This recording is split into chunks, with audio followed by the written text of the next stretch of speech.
Welcome back to my YouTube channel. So today I have the 2020 Jeep Wrangler Unlimited Rubicon. This vehicle competes against the Land Rover Defender, also the Toyota 4Runner, and the upcoming Ford Bronco. So my question for today's video is the 2-liter better than the actual EcoDiesel?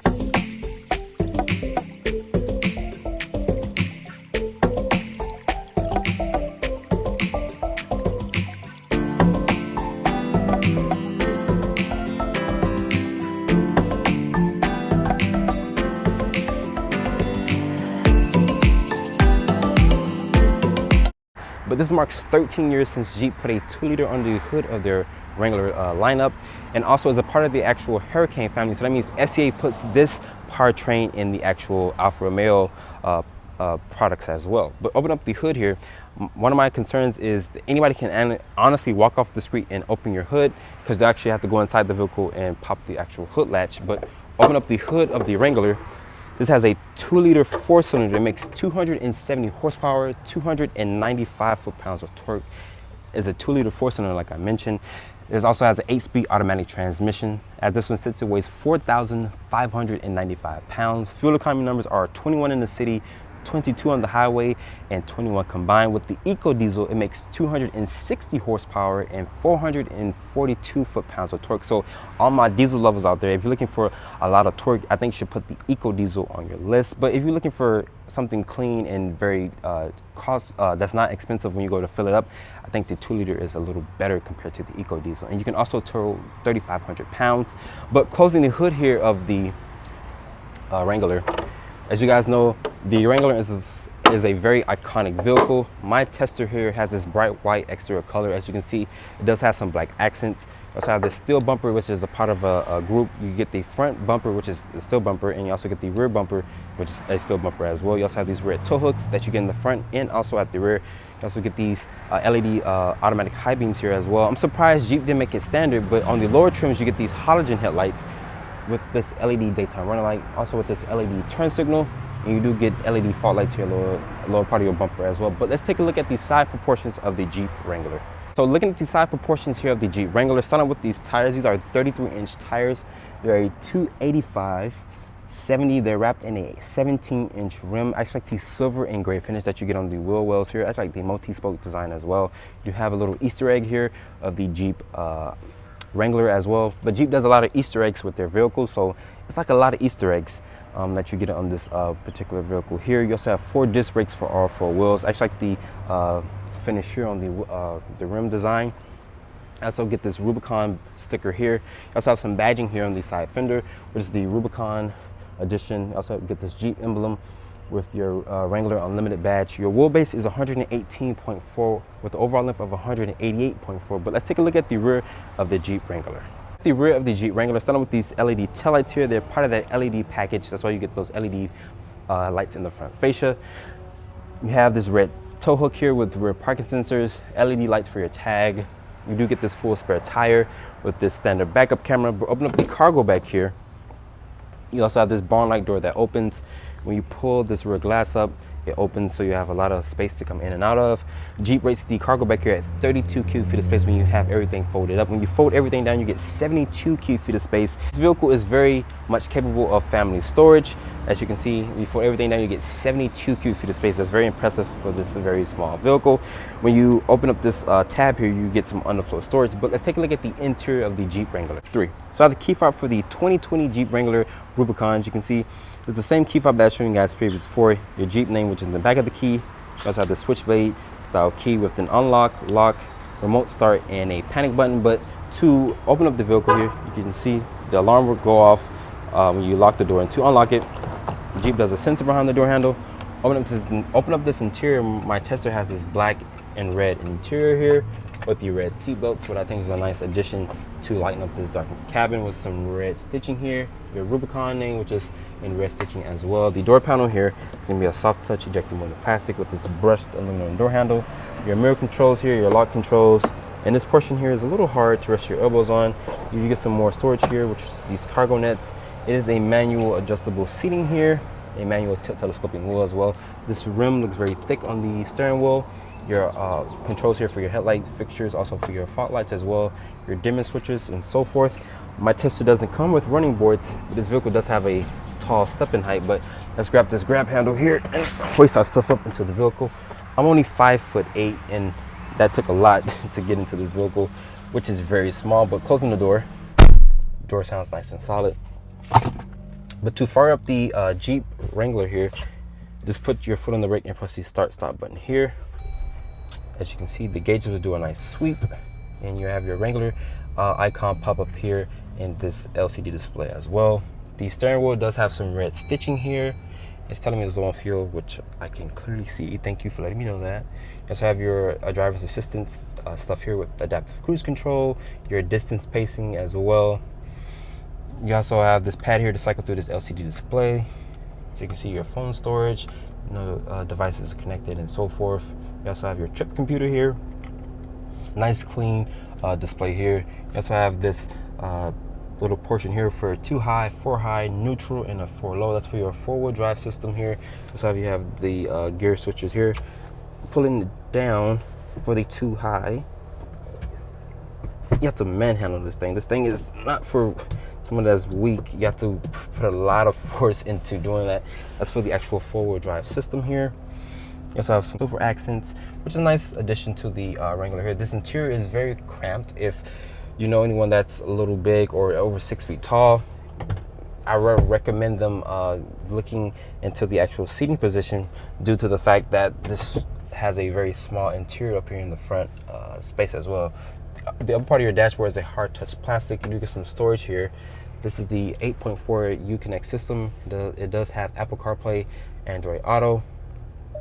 I'm gonna go here to the navigation and let's review map. This is a TomTom navigation. It's very fast. The Uconnect System is one of the best systems in the market, like I mentioned before. It does have that drag and drop function that I like a lot. Like I mentioned, you can put your climate controls in one screen or your navigation in one screen. You can set this car up how the way that you would like it yourself. Big knobs here for your volume and tuning knobs, also for your fan speed. You do get some hard buttons for your front and rear defogger. Your hazard switch down here does have the automatic start system with the with your stability control here. Your parking sensors, you can leave them on or off. A hill descent mode, a 12-volt here. Your window switches are down here.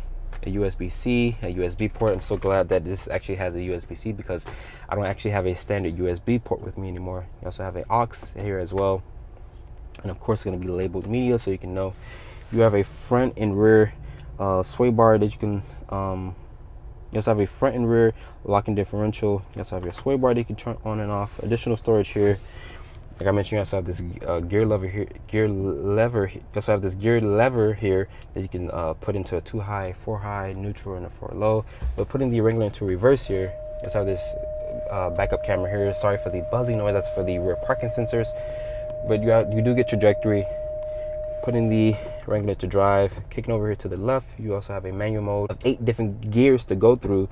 Unfortunately, Jeep doesn't offer a manual transmission with the 2-liter. You have to go for the V6 to get that. A traditional handbrake here, which is very hard to find in a modern day car. My water bottle does fit fine. It's from Publix, if you guys know. Publix, I need a sponsorship. Send me some water bottles. Got this phone storage here. You can put your phone here just in case you're off-roading. And Jeep does have this rubberized material around the infotainment system here, just in case you were off-road. And you can take these, you can take this hard top off due to the fact that if you want to really go off-roading, if you're extreme off-road, you can definitely do so. And you can take the doors off as well. If you're really into off-roading and you don't mind getting the seats in here wet, or the infotainment, that's why Jeep has this rubberized piece around it to keep it protected from water damage. My Tester does have the leather wrap seats, which is like $1,000 option. I would recommend getting the leather instead of the cloth, just in case you are off-roading, and you know cloth does hold a lot of stains in and so forth. So I think the leather seats are the best option to get. I like that you do get this red seat belts, which is a nice addition to this darkened cabin. Also have some stitching up here on the upper part of your dashboard. And if you guys didn't see my other review, Jeep does offer some red accents here on the actual dashboard to give the Jeep a little more additional look into this cabin. Your Wrangler name, which is spelled out, and Jeep is keeping it old school with the actual screw knobs. The heads here of these knobs So you can see them. The glove box is very small. You can definitely put your owner's manual in there and some additional things as well. The seats are very comfortable. Like I mentioned, they're the leather wrap seats. They're part of that package as well. But they do hold you in place. They're not aggressively bolstered. But let's hop into the back seat of the Jeep Wrangler. Getting to the back seat of the Jeep Wrangler, my tester doesn't have running boards. Unfortunately, this vehicle has a very tall step-in height, but Jeep does give you this grab handle here. I'm gonna hoist myself up into the vehicle, closing the door. Door sounds nice and solid. The materials back here are gonna be a hard touch plastic. You have this brushed aluminum door handle, 2 map pockets here, rear air vents. Your window controls are here, also with 2 USB-Cs, 2 USB charging ports as well. So Jeep does give you a lot of high tech back here with a household outlet. Jeep also rates the legroom back here at 38 inches of legroom. You also can take these panels off so you can let additional light into this darkened cabin like I mentioned, and you can take the doors off. So if you really wanted to get a little extreme with the off-roading, Jeep allows you to do so as well. But let's take the Jeep Wrangler out and see how it actually performs with that 2-liter 4-cylinder engine. So starting off in the 2020 Jeep Wrangler Rubicon, I actually have the stability control off. This has the 2-liter 4-cylinder. I'm gonna just floor it.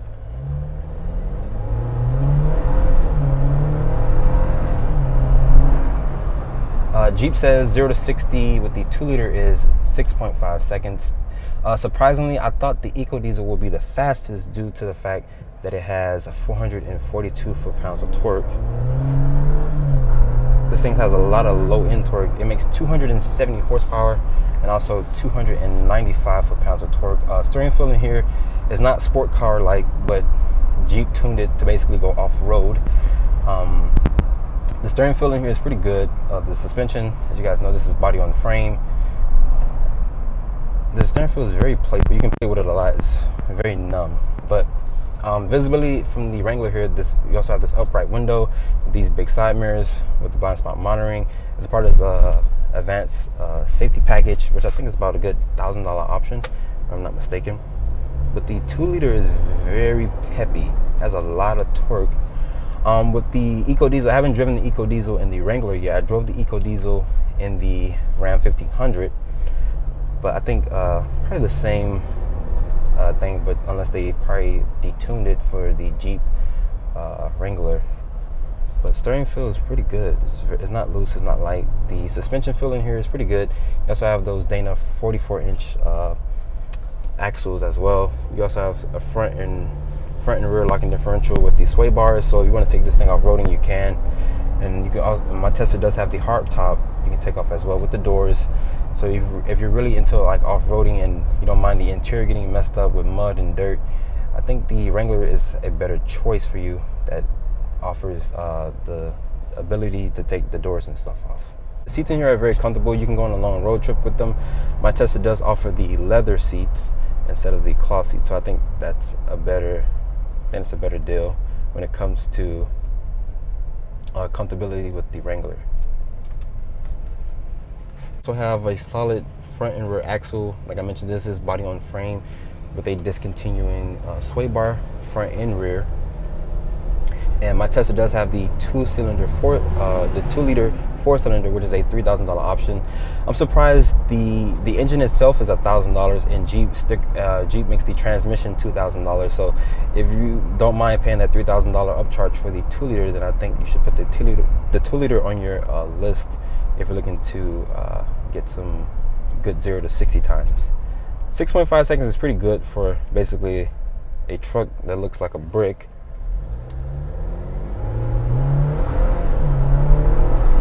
And like I mentioned, this powertrain is a part of the Alfa Romeo family that Jeep borrowed from Alfa Romeo. It's part of the Hurricane family, and like I mentioned in the beginning of the video, this marks 13 years since Jeep used a 4-cylinder under the hood of the Wrangler. And this vehicle is very capable of carrying around your family's things. In the rear cargo back there, like I mentioned, when you fold everything down, you get 72 cubic feet of space, so it's very capable of carrying everything around. And you can tow 3,500 pounds, so it's very capable. The Jeep wants you to get the Jeep Gladiator, which can tow 750 pounds, if I'm not mistaken, or about 8,000 pounds. So Jeep wants you to get the the Gladiator, instead of getting one of the Wranglers if you're looking to tow a lot.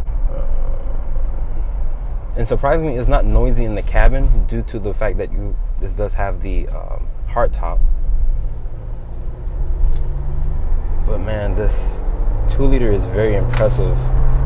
Like I mentioned, 0 to 60 in 6.5 seconds.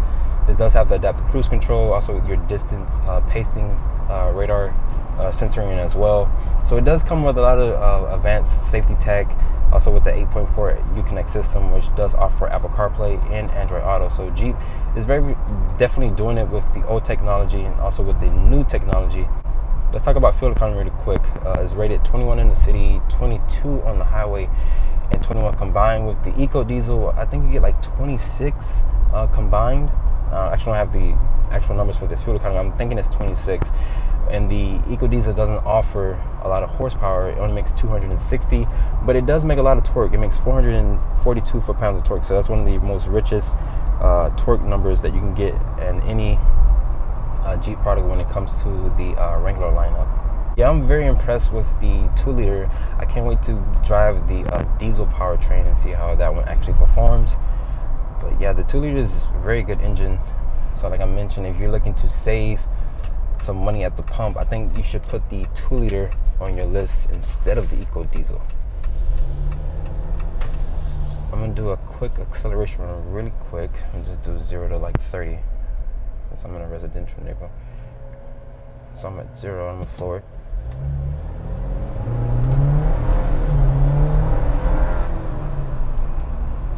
Pretty good number. It does 0 to 60, like I said, 6.5 seconds, but of course I'm in a residential neighborhood, so I'm not gonna do 0 to 60 like that. But like I mentioned, if you want to save some money, I think the 2-liter is the best way to go if you're trying to save a little bit at the pump. After spending time with the Jeep Wrangler, the question I asked in the beginning of the video is the 2-liter better than the actual EcoDiesel? In my honest opinion, I think the 2-liter is better due to the fact that you will save a lot of money at the fuel pump instead of putting diesel inside your Wrangler. But for all my diesel lovers out there, if you actually love diesel, then I think the diesel powertrain would be the better option. And the diesel is very rich when it comes to actual torque numbers. It makes about 400 plus foot-pounds of torque. And my tester also has some additional equipment. Starting price for mine is $42,125. I'm gonna name some of the actual options that my tester has. Starting off with the customer package 28Y. You also have the safety group and also the advanced safety group, which is like the driver's assistance package. You also have the 8-speed automatic transmission plus that 2-liter turbo, and including destination. My tester stickers for $56,450. I'd like to give a special thanks to Dadeland Jeep for providing me with the vehicle. If you're in the market for a 2020 Jeep Wrangler Rubicon Unlimited, you can come to Dadeland Jeep. And this is my full review on the 2020 Jeep Rubicon. Make sure you guys follow me on Instagram at Drive1Reviews, and please keep subscribing to my YouTube channel. I'll catch you all in the next video.